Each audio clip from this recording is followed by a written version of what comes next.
orang, karena kita merasa hidup kita ini tidak berarti.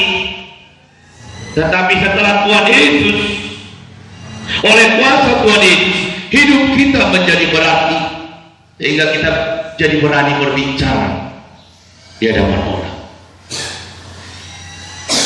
Bukan saja sekedar berbicara, apalagi saudara mendengar kesaksian, berani berbicara, menyampaikan firman Tuhan. Itu mujizat, saudara. Apapun katanya itu mujizat. Saudara bisa jadi berani berbicara firman Tuhan di hadapan orang, itu mujizat. Kalau yang dari tadinya saudara berbicara di hadapan orang pun tidak berani, tapi oleh karena kuasa Tuhan saudara jadi berani. Saudara jadi percaya berdiri di hadapan orang banyak untuk berbicara. Itu mujizat, saudara, oleh kuasa Tuhan. Amin. Amin. Iya. Jadi kuasa Tuhan itu boleh membuat kita menemukan jati diri kita yang sebenarnya. Itu sudah. Sehingga kita tidak mengambang, merasa mengambang dalam hidup kita. Ya. Kita punya percaya diri dalam hidup kita. Kita punya percaya diri. Ya. Sehingga kita berani berdiri dan berbicara. Dan kita tahu sekarang bahwa hidup kita ternyata berarti di hadapan Tuhan. Ada artinya. Ya. Setelah kita temukan Tuhan Yesus dan kita mengenal kuasa Tuhan Yesus, hidup kita pun jadi kita tahu bahwa berarti. Kita disadarkan, wah hidup saya jadi ternyata berarti. Saudara tahu, kalau kita sudah mengerti bahwa hidup kita ini berarti, kita pasti akan menjaga diri kita, menjaga hidup kita. Saya sudah pernah saksikan contohkan saudara, kalau saudara punya HP, tapi maaf HP-nya misalnya HP puluh, saya bukan berbicara untuk kepada satu dua orang ya, saya berikan contoh. Saya tahu di sini semuanya HP-nya HP gagal semua. Saya berikan contoh, misalnya kalau seandainya saudara punya HP yang jelek lah gitu, yang buruk, yang casingnya udah patah lah, ya, terus dia udah warnanya udah kepudar-pudar. Kalau saudara pulang dari luar misalnya, entah dari mana, dari sekolah atau dari kerja, dari kuliah, pulang sampai rumah, saudara nggak akan sayang-sayangan, lempar saya di tempat tidur, buka baju, baru ganti baju. Ya, saya udah pernah bilang kan, kalau HP baik, tapi kalau saudara punya HP yang mahal, misalnya HP Galaxy S5 atau Galaxy S4, Note 3 atau Grade 2 atau yang sekarang yang lebih canggih lagi, saudara mungkin nggak begitu tega, begitu sampai rumah langsung lempar sembarang. Mungkin orang meletakkannya pun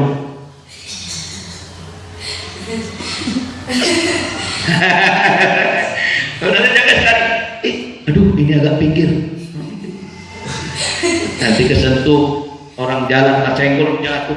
Nah, saudara jagai sekali. Kenapa? Karena besar artinya, mahal, berharga.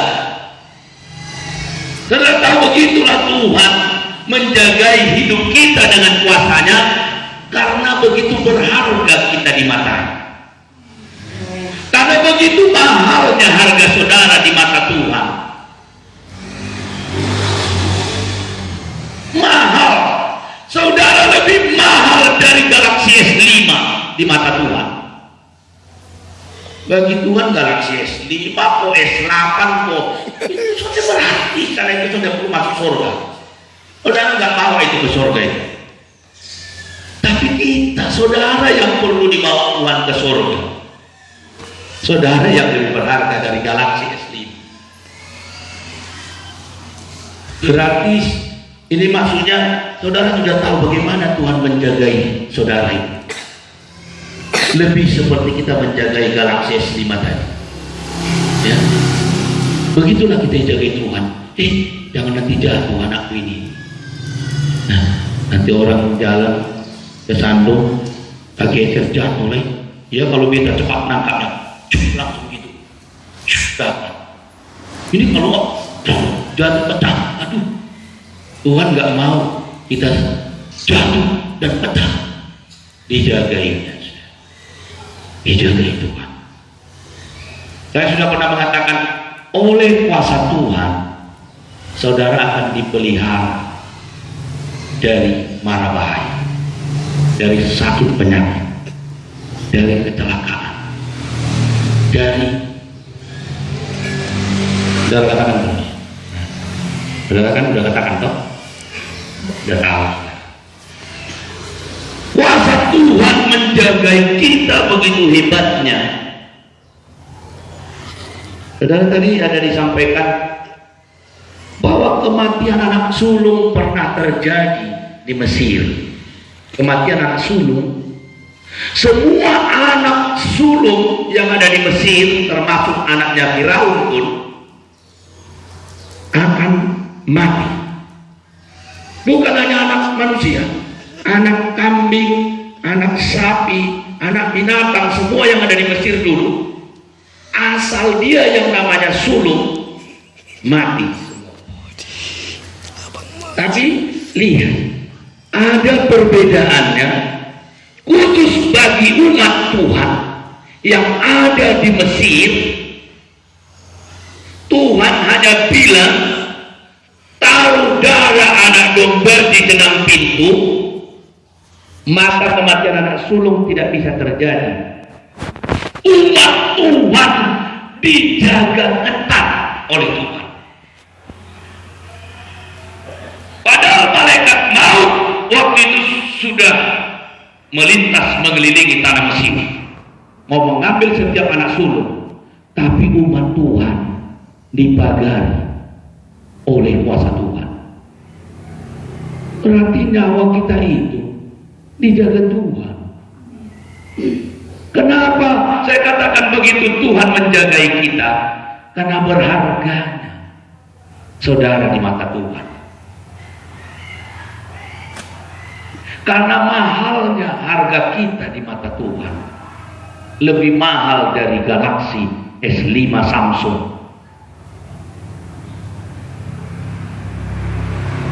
Nah, ini akan memulihkan kuasa Tuhan yang membuat saudara menemukan jati diri saudara sendiri. Ini akan terjadi pemulihan dalam hidup saudara. Akan terjadi pemulihan, saudara. Karena kuasa Tuhan itu sangat luar biasa, memulihkan dan menjagai hidup kita, saudara. Ya. Itu yang perlu kita sadari dalam diri kita. Ya. Makanya saya yakin sekali, saudara, bahwa kuasa Tuhan akan bekerja di tempat ini. Akan saudara bisa alami dan rasakan kuasa Tuhan dengan porsi yang berbeda hari ini, minggu ini, akan bekerja dalam hidup saudara. Ya.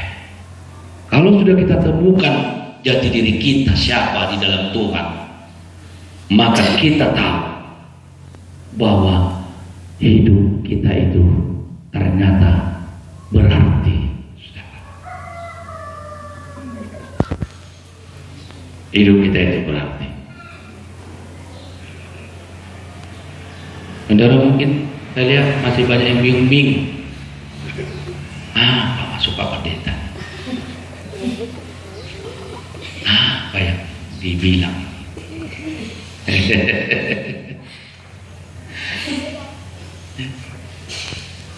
Maksud saya begini, saudara. Kalau tadinya hidup kita tidak begitu jelas, tapi oleh karena kuasa Tuhan, jadi Tuhan kita, Tuhan ubahkan kita, Tuhan angkat kita, sehingga Tuhan buat hidup kita jadi jelas.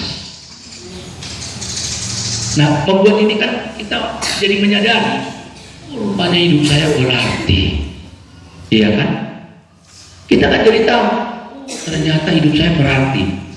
Nah, dengan kita tahu hidup kita berarti, pasti kita membuat kita semakin percaya diri. Betul? Benar. Makin percaya diri. Makin kita percaya diri, makin berani tampil. Saudara, kalau seandainya nyanyi di depan ini, bukan lagi saudara nyanyi di sini, langsung saudara nyanyi. Di depan. Yesus malole, malole. Ini kan satu kepercayaan diri yang sudah dibangun Tuhan. Saudara nyanyi di situ saja belum tentu berani, iya kan? Masih ada yang malu. Ada yang udah berani nyanyi di depan ini, saya panggil dulu ada siapa yang nyanyi. Siapa yang mau nyanyi di depan ini?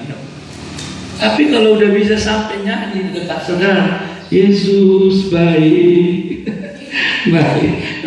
Ini kan karena Tuhan sudah membangun hidup kita itu, bahwa hidup kita itu berarti sekali bagi Tuhan. Itu maksud saya. Harus satu orang yang amin, yang ngerti. Yang lain, yang lain masih. Aduh, belum tahu apa dia ulang lagi dong. Ya, nanti ulang-ulang itu nanti habis waktu kita, gak jadi lagi firman Tuhan deh. Gimana saudara? Ngerti ya maksudnya ya? Oleh kuasa Tuhan, hidup kita menjadi dibuat Tuhan berarti. Amin. Dengan berarti hidup kita, kita semakin percaya diri. Amin. Dengan semakin percaya diri kita, ya tentu saja kita semakin berani tampil di hadapan orang. Ya kan? Makanya saya bilang tadi, orang yang tadinya hanya berani nyanyi di sini, saya aja pas berkedip mata saya nggak saya lihat, ternyata udah sampai di sini. Wah, saya angkat tangan, saya tersentuh hati saya, Tuhan, oleh kuasa-Mu kami menjadi menemukan diri kami yang sebenarnya. Karena hidup ini jadi berarti di dalam Tuhan. Hidup kita jadi berarti. Saya sangat tersentuh dengan hal-hal seperti itu, saudara. Mujizat sekali bagi saya itu, saudara. Kenapa, saudara? Karena dulu saya orang yang terbuang, saudara. Orang yang enggak dihitung lagi di tengah-tengah masyarakat. Orang yang enggak dianggap berarti. Hanya yang buat onan. Dulu saya hidupnya hanya buat onan. Benar, saudara. Saya itu hidupnya rasa bagi saya itu seperti mengembara. Nggak tahu kemana arah tujuan, lihat depan, belakang, kiri, kanan, semuanya nggak ada ujung pangkalnya. Seperti padang gurun semua, saudara. Saya nggak tahu mau melangkah kemana. Nggak tahu saya mau jalan kemana. Itulah hidup saya dulu. Makanya ketika saya datang pada Yesus dengan segala beban berat saya, dengan air mata saya datang pada Yesus. Saya menangis. Saya rasakan arti hidup saya ternyata masih ada. Disitulah saya tahu berarti saya harus perlu menjaga diri saya ini, menjaga hidup saya, karena ternyata masih ada artinya. Karena dulu saya rasa tidak berarti lagi. Kenapa saya bilang? Karena orang tua saya pun udah menganggap saya seperti nggak ada, seperti nggak ada. Saya katakanlah, saudara, kalau sendok makan di rumah hilang masih dicari.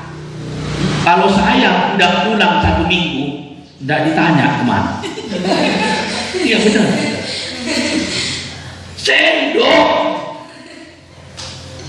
mana sendok ini? Masih ditanya. Kenapa nggak nampak 1 sendok?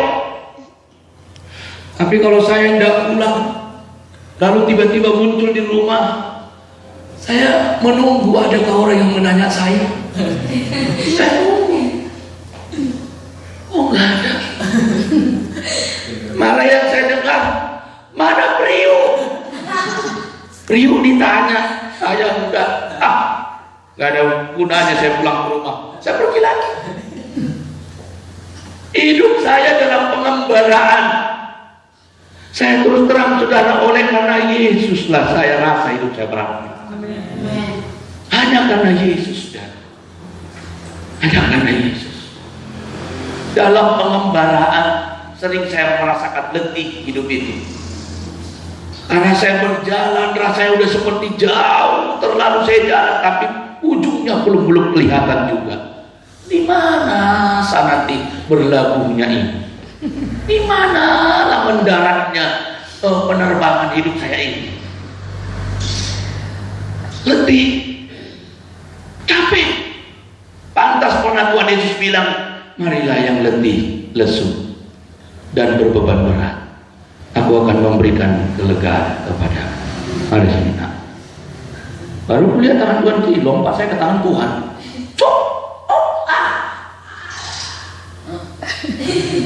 Sini mana? Lalu saya main-main depan Tuhan. Jadi bisa saya nari-nari kan? Karena udah depan Tuhan saya. Pujilah Tuhanku. Dulu kalau namanya mau tepuk tangan berkali, nggak bisa. Tapi sejak ditangkap Tuhan saya, ayo, lompat 1, 2, 3, cilap. Tuhan dapat, dulu hilang. Nari-nari depan Tuhan. Soraklah, haleluya, ku berjalan ke Kanaan. Udah nampak ujung pangkalnya. Oh itu. Saudara tahu kan kalau sedang naik kapal laut, kalau lagi di tengah nggak ada nampak daratan. Tapi kalau udah mulai nampak lampu, wah udah dekat. Wah, udah dekat. Itu dia nampak itu lampu mercusuar. Nah, itu tandanya udah ada. Artinya udah makin jelas tujuannya. Di dalam Tuhan, tujuan hidup kita semakin jelas. Amin. Inilah yang kita temukan oleh kuasa Tuhan. Oleh kuasa Tuhan kita menemukan diri kita di dalam Tuhan. Kita tidak kehilangan arah. Kita tidak seperti kapal yang hilang kemudi. Kita tidak seperti kapal yang kehilangan nahkoda. Karena Yesus nahkoda kehidupan kita. Dia kaptennya, saudara. Kita tenang di belakang. Karena kapten kita yang cukup profesional mengendalikan kemudi kapal. Kita hanya enak saat di belakang. Teruskan Yesus. Sambil Tuhan Yesus cerita, dulu anakku, dia cerita, kita mendengar di belakang. Ya Tuhan, ceritalah Tuhan. Kapal berjalan dengan tenang. Hidup itu tenang di dekat Allah. Amin. Hanya dekat Allah aku tenang. Oh Yesus, hanya dekat Allah. Hidup saya merasakan tenang ketika saya ketemu Yesus. Tahun 94. Hidup yang tidak berarti, yang dibuang dari tengah-tengah masyarakat dan tidak dihitung di dalam keluarga. Tapi saya temukan ketika saya jumpa dengan Tuhan Yesus. Barulah saya bisa berkata, Yesus baik, baik buat saya. Ada apa lagi? Yesus baik, baik buat kita semua. Ku